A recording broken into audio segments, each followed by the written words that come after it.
Today we're going to be talking about lesson 2.3, which is solving absolute value equations and inequalities.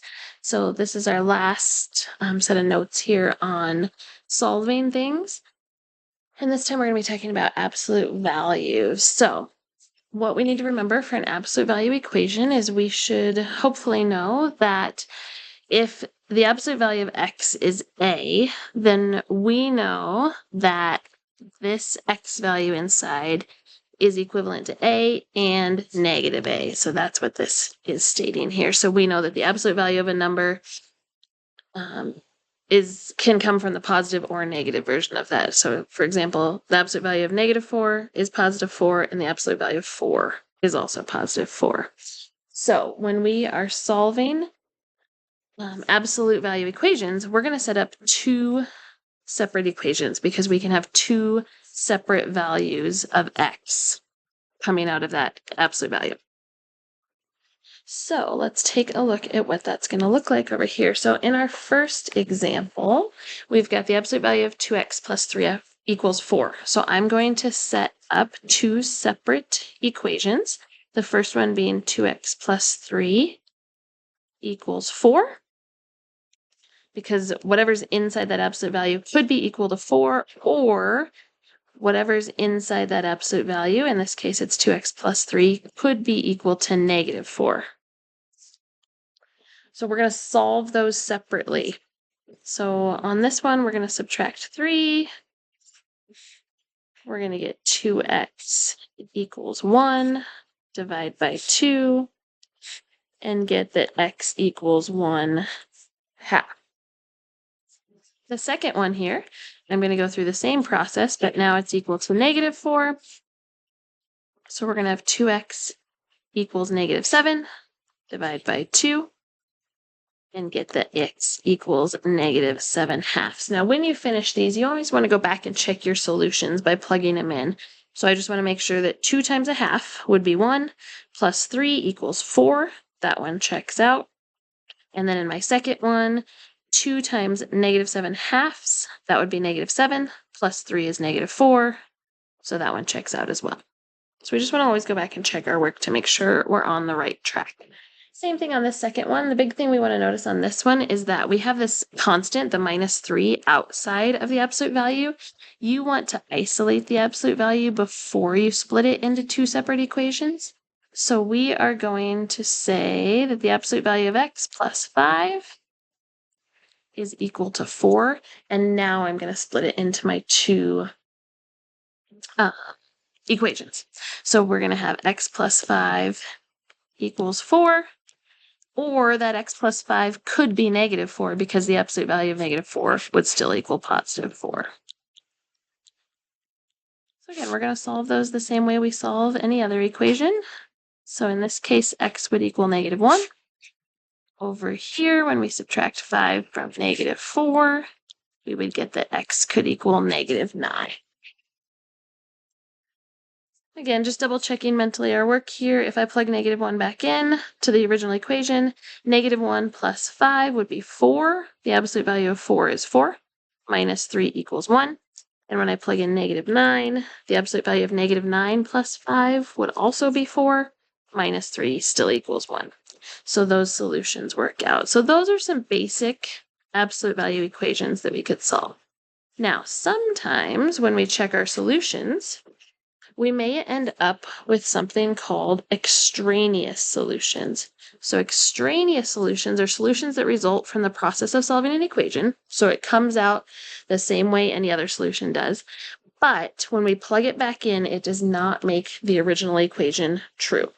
So let's look at some situations where that might arise.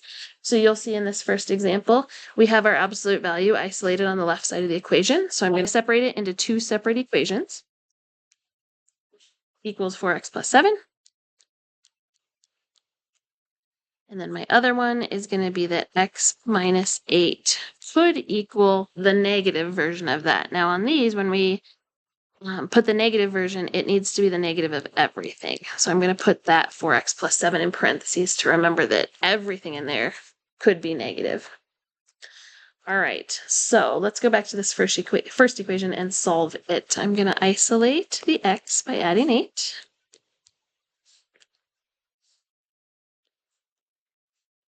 That's going to give me x equals 4x plus 15. I'm going to subtract 4x from both sides. That's going to give me negative 3x equals 15. And then when I divide by negative 3, I'd get that x equals negative 5. On my right-hand side, I'm going to distribute that negative first. So I'm going to get x minus 8 equals negative 4x minus 7. I'm going to move the minus 8 to the other side by adding it. That's going to leave me with x equals negative 4x plus 1. And then I am going to move those negative 4x's to the other side by adding them. That's going to give me 5x equals 1. And divide by 5, we'd get x equals 1/5. So again, we're going to check our work here. So I'm just going to switch colors so we can kind of see my checking. So when I go to check it here, I'm going to get negative 5 minus 8 in the absolute value, and that needs to equal 4 times negative 5 plus 7. So on that left-hand side, the absolute value of negative 5 minus 8, well, negative 5 minus 8 is negative 13, so the absolute value of that would be positive 13. And on the right-hand side, 4 times negative 5 is negative 20, plus 7 is negative 13. And what we see here is that we end up with two things that are not equal. That means that negative 5 is an extraneous solution. So we say that does not work. Let's see if our other solution does work. So plugging it back into the original again, we would have the absolute value of 1/5 minus 8 equals 4 times 1/5 plus 7. So when I solve that, 1/5 minus 8 would be negative 7 4/5. Absolute value of that would be positive 7 4/5. And then on the right-hand side, 4 times 1/5 is 4/5, plus 7 is going to give me 7 4/5. So those are equal. That means that 1/5 is a solution. That's the one that works. Negative 5 is an extraneous solution. Okay, number 4 here. Same idea. We've got the isolated absolute value on one side. So I am going to go ahead and separate that. I'm going to say that x plus 3 could equal 1/2 x plus 1, or x plus 3 could equal the negative version of that. So that's how I would set it up here. Again, solving through, I'm going to isolate the x by subtracting 3 first. That would give me negative 2 over there. And then I'm going to move that 1/2 x over by subtracting it. So that's going to give me 1/2 x on this side equals negative 2. And then to get rid of that 1/2, I'm going to multiply both sides by 2. And that's going to give me that x equals negative 4. On the right-hand side, I'm going to distribute that negative in. So I'm going to get x plus 3 equals negative 1/2 x minus 1.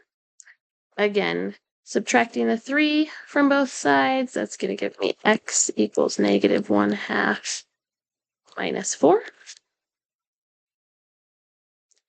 I'm going to combine or move that negative 1/2 x back over with the other one. So that's going to give me 3/2 x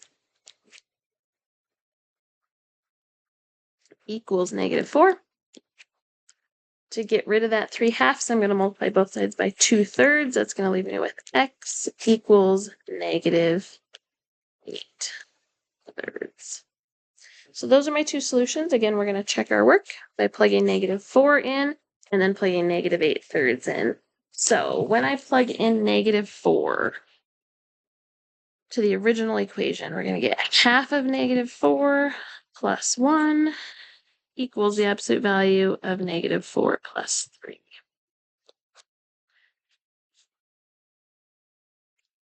So on this left-hand side, half of -4 is -2, plus 1 is -1. And on the right-hand side, -4 plus 3 is -1. The absolute value of -1 is +1. So we have -1 equals 1, which is not true. So that means that -4 is an extraneous solution. Doesn't work. All right, let's check out -8/3 now. When I plug that in, half of -8/3 plus 1 equals, and again, this is the check, the absolute value of -8/3 plus 3. And when I do that on the left side, I'm going to end up with -1/3. And on the right-hand side, I'm going to end up with +1/3, and negative and +1/3 are not equal either. So that is also an extraneous solution. And that means that in this equation over here, we have no solution. Both solutions that we got are extraneous, and that leaves me with no solution. Okay, next up, we are going to look at graphing inequalities a little bit and using them to solve things. So I am going to use an Inspire calculator here. You can use whatever graphing technology you have available to you. So what I'm going to do here is I'm going to use that Inspire software to graph both sides. So you can see that it tells you in the calculator here in your first equation spot on your calculator, you're going to graph the absolute value of 3x plus 5. And in your second spot, you're going to graph 7. And we are going to find the intersection points. So let's do that here. So right here in my calculator, I am going to graph the absolute value of 3x plus 5.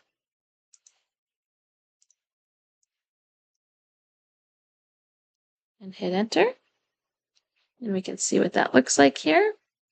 And then in my second function line, I'm going to graph the other side of the equation, which in this case is 7.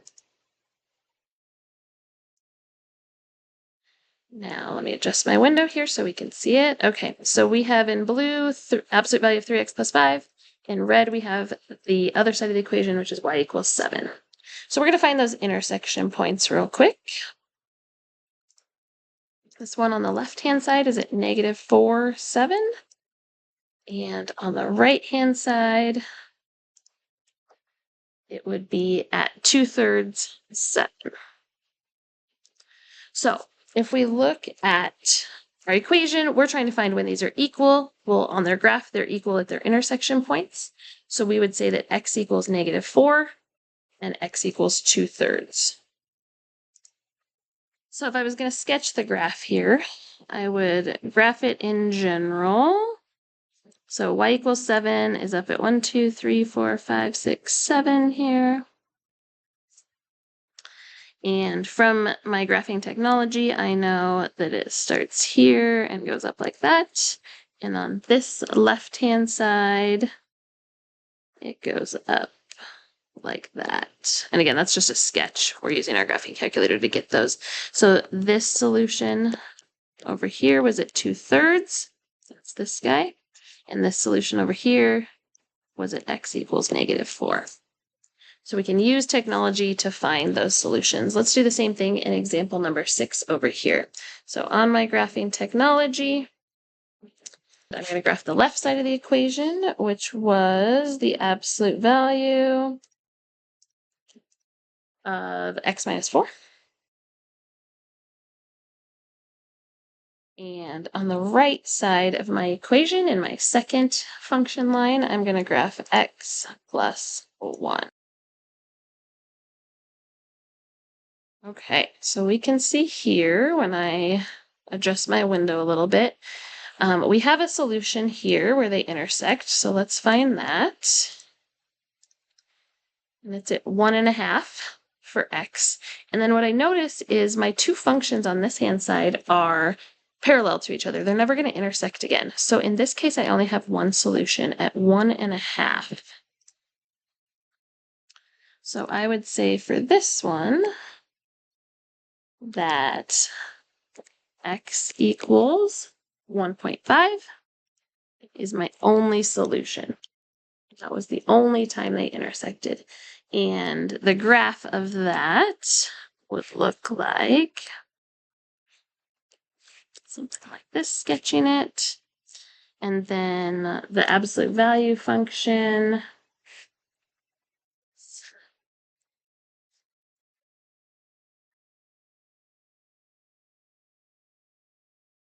like this. So we can see those parallel parts. We can see that there's only one intersection point, and that would be our solution. So that's how we graph absolute value equations to find their solutions using technology. Okay, let's talk now about how to graph and solve absolute value inequalities this time. So when we have absolute value inequalities, they can be represented by compound inequalities, which we talked about in the last lesson. So if it's an and, we're going to use less than and less than or equal to symbols, or statements are going to be greater than or greater than or equal to. And you'll see why in a second here when we get to the graphs. So let's look at these here. So this first absolute value inequality is the absolute value of the absolute value of 2x minus 3 is less than 5. So again, in my technology, I'm going to split that apart. I'm going to graph y1 as 2x minus 3, the absolute value of it, and y2 as just the 5 so that we can see that. So we hopefully remember that y equals 5 is just a straight horizontal line. And 2x minus 3, we can use our graphing technology to help with that if we need to. So we want the absolute value of 2x minus 3.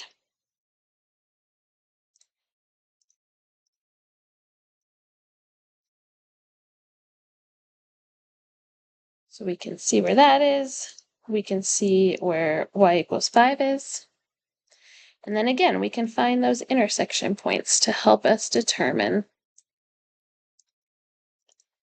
where our solution set might start. So in this case, we can see this intersection point at -1, 5 and at 4, 5. So let's add those to our graph.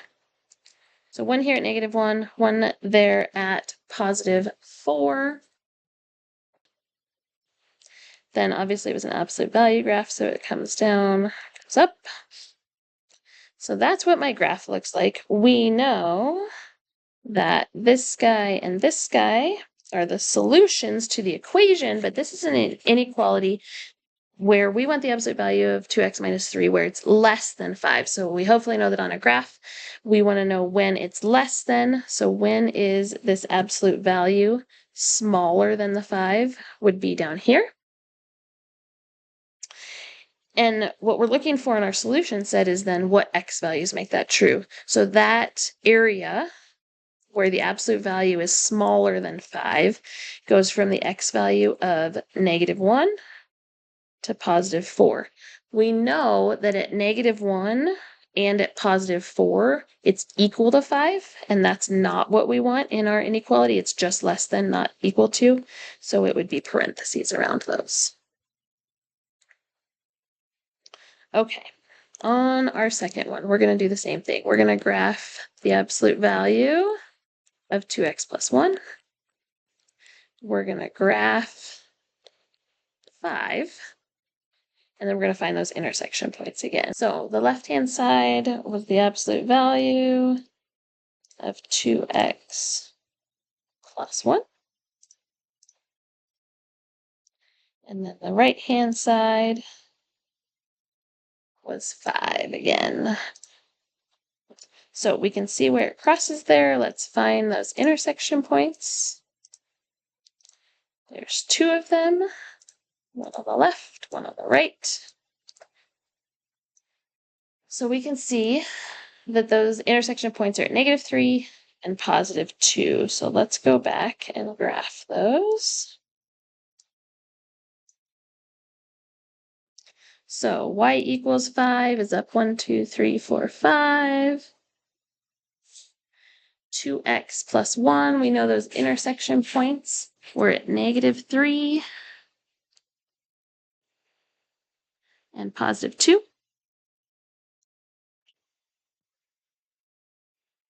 And then our absolute value inequality comes down and then up. So in this situation, we were looking for where is the absolute value greater than or equal to 5. So now we're talking about where on the graph is it above that line of 5. So in this case, that's two separate pieces of our graph where the solutions are. So this is where your or inequality comes in. So the x values on the left-hand side are all of those values that are less than -3. And in this case, it's when it's equal to, so we're going to include a bracket. Or, so in our interval notation, that's going to be a union. The right-hand side of the graph is all the x values to the right of positive 2. So from 2 to infinity. So that's the interval notation. You can also think of it, if it helps, as all the x values less than or equal to -3, or all the x values greater than or equal to 2. So that is why we end up with two kind of separate or sometimes together compound inequalities for our absolute value inequalities. Let's look now at how to solve those algebraically. So when we're solving them algebraically, as we saw from the graph, we're going to set up two situations, two inequalities that don't contain an absolute value. Your first inequality is going to be the same as the original. And your second inequality, you are going to switch the inequality symbol and the sign for whatever's on the other side of the inequality. So let's look at what that looks like in practice here. So for this example, we've got 4 plus the absolute value of 3x plus 1 is less than 6. Remembering that we need to isolate that absolute value first. So I'm going to subtract the 4 from both sides first. So I'm going to get the absolute value of 3x plus 1 is less than 2. Now that it's isolated, I can set up my two inequalities. Using what we were looking at up here, we are going to set up our two inequalities. The first inequality is going to be exactly the same as the original. So 3x plus 1 is less than 2. And our second inequality, we are going to switch both the inequality symbol, so it's going to go from less than to greater than, and we're going to switch the sign on the 2, so it's going to become a -2. Now I'm going to solve them how I solve all other inequalities. So subtract, and then divide. That's going to give me that x is less than 1/3. And then on the other side, I'm going to repeat that process of subtracting 1, divided by 3, and I'm going to get that x is greater than -1. So my solution is all the numbers that are less than 1/3, but greater than -1. So if I think about that on a number line, those are going to come together. So my solution set would be from -1 up to 1/3, both using parentheses because they're both just greater than or less than, not equal to. All right, so let's look at the next example. So in the example D here, again, we need to isolate the absolute value. So we're going to divide by 5 on both sides. So we're going to get the absolute value of 2x minus 8 is less than or equal to -4. Setting it up the same way, what we know in this case is that an absolute value, whatever's inside this absolute value, has to come out positive. right? So we can't have something that's less than or equal to -4 inside that absolute value. So in this case, we have no solution.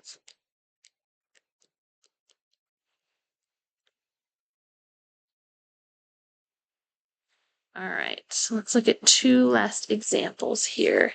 So for this one, for example, E here, again, we need to isolate that absolute value. So we're going to multiply by 3 on both sides.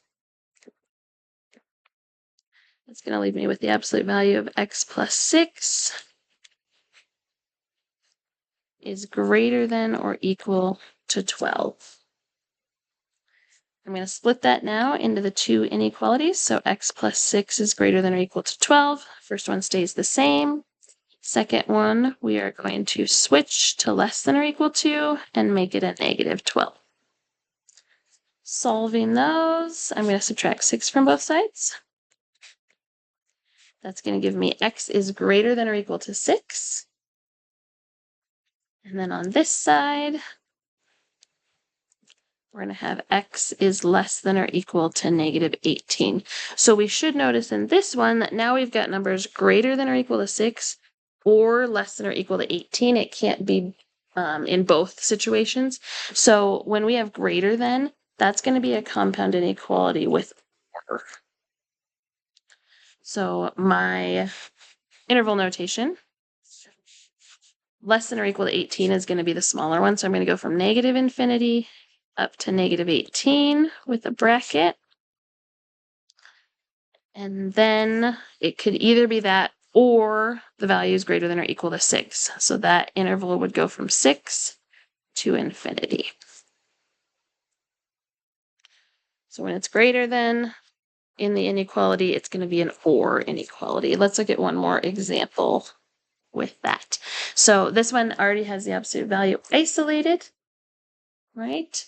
So when we think about this one, if we split it apart, x minus 1 greater than -3, when I solve that, I get x greater than -2. And if I flip it around, so make it less than and make it a +3, and I add 1 to both sides, I get x is less than 4. So if you think about that on a graph, greater than -2 is going to be going to the right. Greater than 4, or sorry, less than 4 is going to be going to the left. So that's going to cover everything on the number line. So that means my solution set is -infinity to +infinity. So we would say that that is infinite solutions. Okay, that is our lesson on solving absolute value equations and inequalities. We'll see you next time.